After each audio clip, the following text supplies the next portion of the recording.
Well, hello everyone. Super excited that you're joining me today. We're going to talk about downsizing and the scariest, most controversial question I've ever asked a genealogy community, and that is downsizing your family photos. If this is your first time here, I am so glad you are with us. My name is Devon Noel Lee, and this company is Family History Fanatics, where we absolutely love to help you have fun on the family history journey. But I'm super excited to talk to you today about downsizing and whether you should toss your family photos. And some of you are thinking, are you crazy? No, we're not going to toss the family photos. Oh, wait, there we go. That's what I want. We don't want to toss the family photos. Well, of course not. That's what I'm not asking. I'm not asking you to toss out the family photos. But the one type of photo that gets people a little cringy are the ones that are not labeled. Those give me a second. Sometimes it gets too quiet around here. Here we go. So the unlabeled photos, the ones that you have in your collection that you haven't been able to figure out who is in the image, those photos. And the photos of flowers, the photos of landscapes, the photos of location. What do you do with those? So I'm going to ask you guys, what do you think? Should we keep labeled, unlabeled photos? Should we toss unidentified photos? What do you think? I'm going to give you a quick second to throw that in the chat while I see who else has just popped into the chat while you give it a chance to give me your thoughts.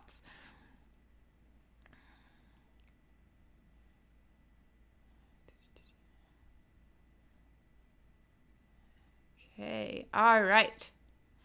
So Stacy says she got rid of photos of kids from daycare I used to work with. I sometimes get rid of duplicates. All right, good job. So Stacy has some thoughts about getting rid of photos, and I'm glad that she is in the house sharing those before she has to hop out. Let us go over to, yes, I want to switch to show you something. So, okay.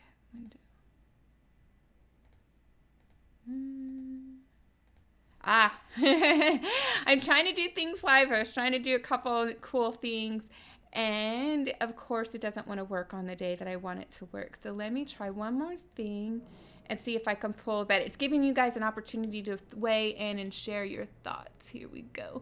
Okay, here we go. All right. Okay, let's see. So C. Davis said you keep unidentified photos. Technology will match later. Maybe so. I never realized I didn't like it. I'm not sure what he never realized he didn't like it, June, but he said she have unlabeled photos in a special digitized file. And then Marianne has photos, but she's not sure who most of the people are. Judy has old photos of family where all were dead. Some are on the profile, but absolutely no descendants. So, okie dokie. So, yes, these are some of the thoughts you guys are having. Let me show you what most genealogists think when I say, should you get rid of unlabeled photos?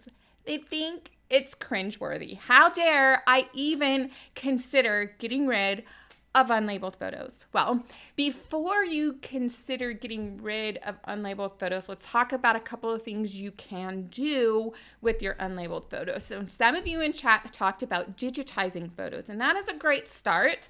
One commenter said, hey, upload your photos to Google Drive, because then you have this digital file where you can access from any computer, and you can share access to family members so much easier than the file transfers. I know Marion Brown said, I'm saving them to this CD, but is that going to last? We always have to keep up with digital technology. And so there is still going to be a way to access some of the CDs and some of the external hard drives that we are used to saving our data to, but it might eventually just morph to a cloud. And the more copies you give to others, the greater the chance that those images will survive. So one of the things I would recommend is that you put your digital files everywhere you can. So utilize Google Drive, Utilize family trees such as Family Search and Ancestry to have some of these photos. Get these photos in photo books, print them out, and give lots of copies to people. Share, share, share, share, and share is the name of the game when it comes to passing on photos that you have. But I want to share with you a couple of other places that you might find valuable if you have photos that you don't know who they belong to. There is a site called deadfred, deadfred.com. I'll drop that in the comments section for you. I saw June was like, my answer was split up. I understand technology. So Deadfred is a place where you can go and share photos that are unidentified. Now, some of the photos might be, you might know the surname. So let's go over here to G. I doubt there's going to be anything from my last name. Oh, there is a Geisler. And there's just one little photo, but you might be able to see some photos in these collections. Maybe one or two names are in the photo, and people are trying to get them back to others. Another place that you consider is using Facebook groups. There are some groups like this, From Shrubs to Trees, a Pay It Forward genealogy group. I like that their mission says reuniting lost family photos, Bibles, diplomas, yearbooks, so on and so forth. And this is a place where if you have unidentified photos, you can put it in the group and then they can try to help you get it back to other people. Now back to the part that if you have digitized photos, Lisa Louise Cook has a video here on the YouTube channel that talks about taking photos and using Google to do a photo search. So I'm going to go ahead and do that real quickly. I have a photo on my desktop, and I'm going to drag it over to Google's and to the image site. Let me make sure to emphasize this. So typically if we go to Google, it looks like this, but if you come into the upper right corner, it's kind of hard to see up there on the screen because I wanted to hide a few of my crazy Chrome extension icons. But if you go to Google Images and then drag an image onto the screen, then you're going to be able to see that Google is going to do an image search, and they're going to try to see if they can find something very similar. So we're going to do visually similar items and see if anything comes up. Now, when I see sepia tones, I have to tell you this. It can get really raunchy really quickly. So make sure when you're doing vintage sepia tone searches that you don't have your kids around and you've increased your filtering so that you're not seeing images you don't want to see.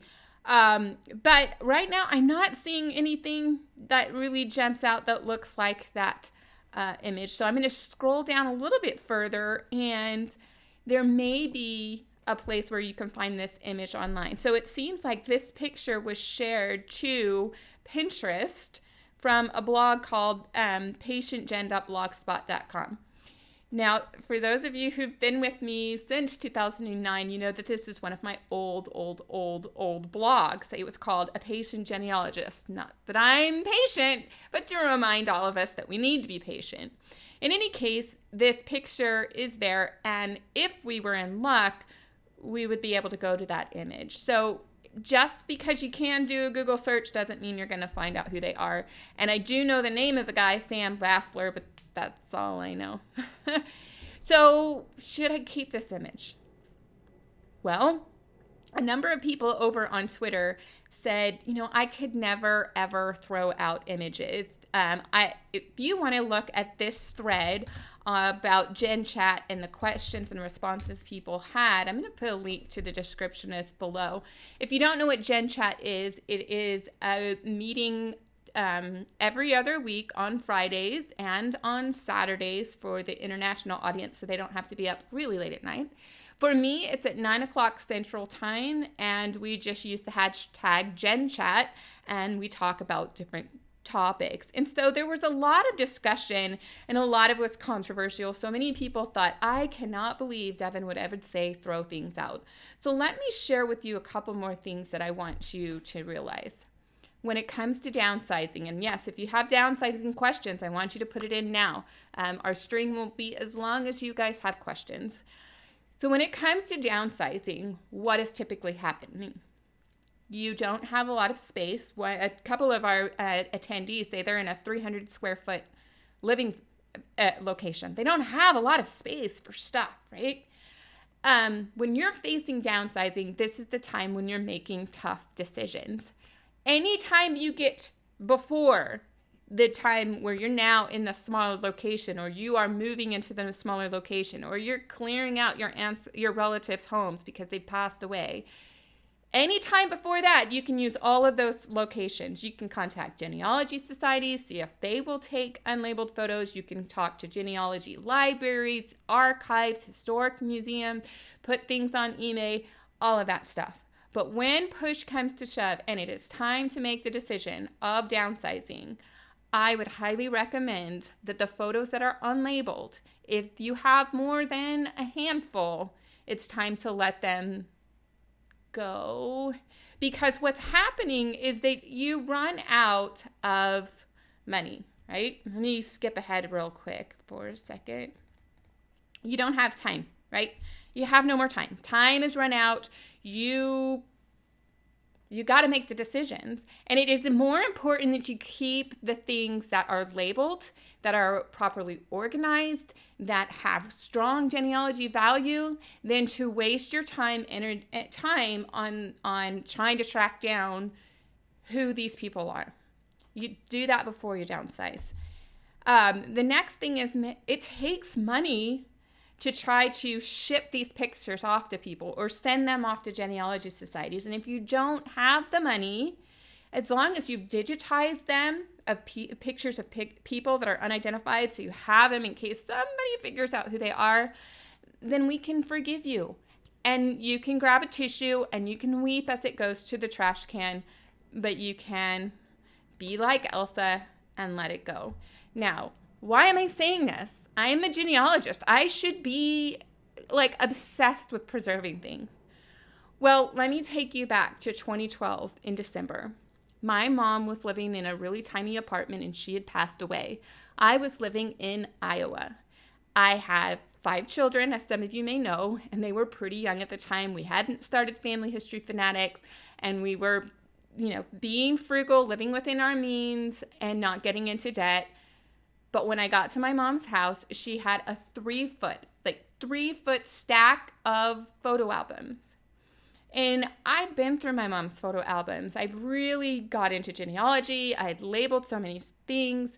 I had a number of the photo albums already in my possession, but the stack that she still had, as I flipped through it, these were not my relatives. These were friends from her twirling competition. These were friends that she made when they first moved from Ohio to Houston. These were the very early years of her on the job at the medical center in Houston. There were a lot of these friends and connections. These were not relatives.